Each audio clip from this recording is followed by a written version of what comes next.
विवाह विलंब पाई आमे विभिन्न प्रकार उपाय सब पालन करुचे। ज्योतिषीय उपाय गुड़िक पालन करी आमे शेष निराश हो जाउचे, हताश हो जाउचे, मन लाखी प्रस्ताव टी पाई पारुने। विवाह योग्य पुत्र कन्या मानकर विवाह अहेतुक भाव विलंब होउची।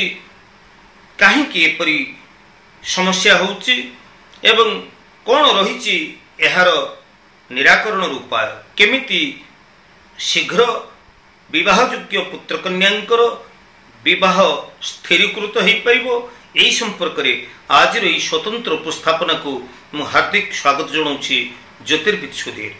जय जगन्नाथ दर्शक बंधु, आमर जन्म जातक बृहस्पति शुक्र और चंद्र शुभ स्थिति रे जदि थांती ताहले शीघ्र विवाह हो जिबार संभावना सृष्टि होता है।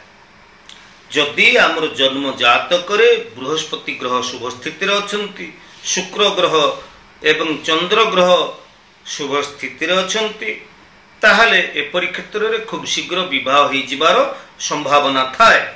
ता छड़ा सप्तमाधिपति ग्रह जदि शुभ स्थिति रे अछंती ताहले एपरि क्षेत्र रे विवाह खूब शीघ्र भल प्रस्ताव आसी विवाह स्थिरीकृत हो जिबार देखा जाई थाए। तेबे एपरि क्षेत्र रे अविवाहित कन्या मानक कथा जदि मु कहिबी ताहले जदि अविवाहित कन्या मानकर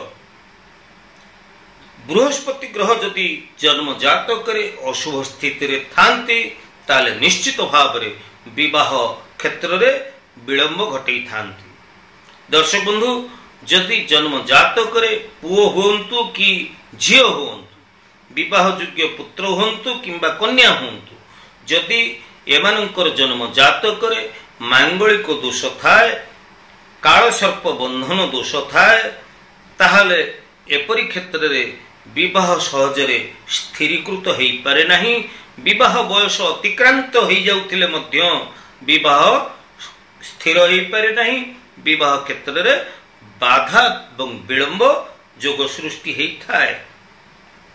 तबे सप्तम स्थान ग्रह जन्म जातक आमर लग्न ठरू देखिबा सप्तम स्थान जे ग्रह बा सप्तम अधिपति जे ग्रह रहउचंती सी जदि दुर्बल स्थिति रे पाप ग्रहर दृष्टि रे पीड़ित अवस्था रे रहउचंती बा ई ग्रह जदि कौनसी प्रकार अशुभ स्थिति रे रहउचंती ताहले एपरि क्षेत्र रे मध्य विवाह विलंब घटिथिबार आमे देखिबाकू पाइथाउ। तबे जन्म कुंडली को विश्लेषण कले अनेक तथ्य रही ए संपर्क रे आलोचना कले ता आलोचना बहुत व्यापक हेबो। तेबे आसंतु आमे जानिबा जदि पुत्र कन्यांकर जन्म जातक रे मांगलिक दोष रहीकिरी विवाह डेरी होउची, विवाह विलंब होउची, ताहले एपरि क्षेत्र रे आमे कौन उपाय करिबा। दर्शक बंधु, आमर प्राचीन कालर जे भारतीय ज्योतिष शास्त्र रही एथिरे विवाह विलंबर बा मांगलिक दोषर निवारणर अनेक उपाय बा विधि विधान कथा कहा जाइछि। जोथिरे आमर कुंभ विवाह कथा आपण सुनिथिबे।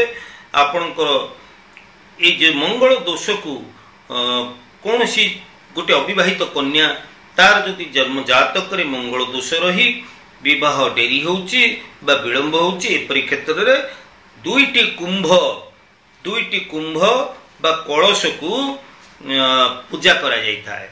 गोटे कलशटी विष्णु को सेतिरे आवाहन करी विष्णु को गोटे कलश गोटे उद्देश्य रे विष्णु को उद्देश्य गोटे कलश स्थापन करा जाए एवं आउ गोटे कलशटी कन्या रूप रे मध्य स्थापन करा जाइता है एवं ए कलश दुईटी को प्राण प्रतिष्ठा करी पूजा अर्चना करी जो दिन विवाह तिथि थिबो से दिन शुभ मुहूर्त रे एहाकू अश्वस्थ गछ मूले साधारणतः पूजा करी प्रथम कलशटी को विष्णु मंदिर रे दान करी दिया जाइथाए एवं ए जे द्वितीय कलशटी जे कन्या रूप रे जो कलशटी को स्थापन करा जाइथिला ए कलश रे सुवर्ण रखी सुवर्णर प्रतिमा गोटे कन्यार रखी एहाकू ब्राह्मण को दान कर दि जाए। तेज दर्शक बंधु आपण मान टिके सूचना दे रखा चाहिए जे ये जे तथ्य मु कहूची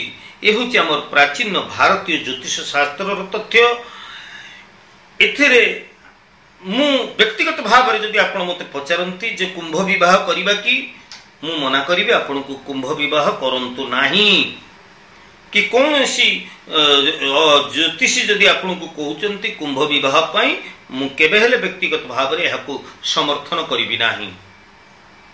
कारण एथिरे आपनकर पैसा खर्च अछि, सुवर्णर मूर्तिटी तैयारी करिवार अछि, ताहा पुनी गछ जो अस्वस्थ गछ मूले आपण ई कुंभ विवाह करिवे से गछर सकारात्मक नकारात्मक ऊर्जा को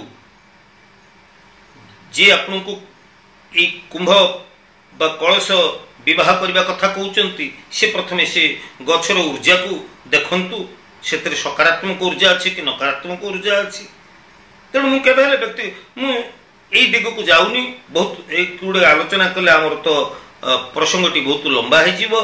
तेबे पुओ पिला क्षेत्र में जदि विवाह विलंब हुए ताले एपरी क्षेत्र में अर्क विवाह कथा कहुच्छी।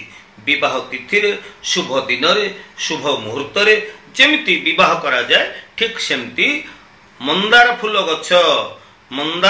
गछ को ओढ़णी दे आवरण वस्त्र भूषण आदि दे ताकू गोटे कन्या सदृश सजई दिया जाए एवं सेठारे से पुओटी की बसई जो पुओ पिलाटीर विवाह हो पारु नहीं ताकू बसाई सेठारे अभिज्ञ पंडित ब्राह्मण पूजा करिथांती एवं ये जे फूल गछ को विवाह करि सारिबा उपरांत आपणकर जदि द्वितीय विवाह जोग आपणकर जन्म जातक रहुची मांगलिक दोष आदि रहुची विवाह विलंब होची ताले एपरि क्षेत्र रे मंगल ग्रहर दोष शांति हो जाए एवं आमर ये जे मंदार गछटी को पूजा उपरांत या उपाड़ी नहीं कौन जलाशय रे या जल स्रोत प्रवाहित कर दि जाए। तेबे ये तथ्य आपको दौची ये तथ्य गुड़िक आमर जहाँ ज्योतिष शास्त्र रही किंतु मु पारंपरिक कथा गुड़िक तेबे ए कथा उपरे मु केबे हेले आपन को नबाकू चाहिनी जे मु जो तथ्य आपन को कहूची आपण जे या पालन करंतु मु केबे हेले कथा कहूनी। हाँ यार अत्यंत सरल निराकरण उपाय रही। तेणु अभिज्ञ ज्योतिषी पाखरे आपणकर जन्म कुंडली को आपण विश्लेषण करांतु। जदि विवाह योग्य पुत्र कन्यांकर विवाह डेरी होउची ताहले एपरि क्षेत्र रे आमे कुंभ विवाह किंबा अर्क विवाह नकरी आमे यार अन्य विकल्प कौन रही जो थे आमर पैसा खर्च होब नहीं जो थे आमर समय नष्ट होब नहीं एवं खूब प्रभावशाली उपाय आमे करि परिबा जहा द्वारा आमर खूब शीघ्र विवाह योग्य पुत्र कन्यांकर विवाह स्थिरीकृत हो पारिबो। तेबे दर्शक बंधु आज तो समय ही जाइए। आज उपस्थापना आपको केमती लगिला निश्चित भाव में आपणकर सुचिंतित मतामत मत प्रदान करेंगे। ज्योतिष वास्तु एवं धर्म संबंधित ज्योतिष वास्तु एवं धर्म संबंधित मोर यही वीडियो जदि आपको भल लगुच निश्चित भाव में आप गोटे गोटे लाइक टे करेंगे। तेबे आज तो समय ही जाइए पुणी परवर्ती अध्याय देखा से पर्यंत विदाय नौचे। जय जगन्नाथ।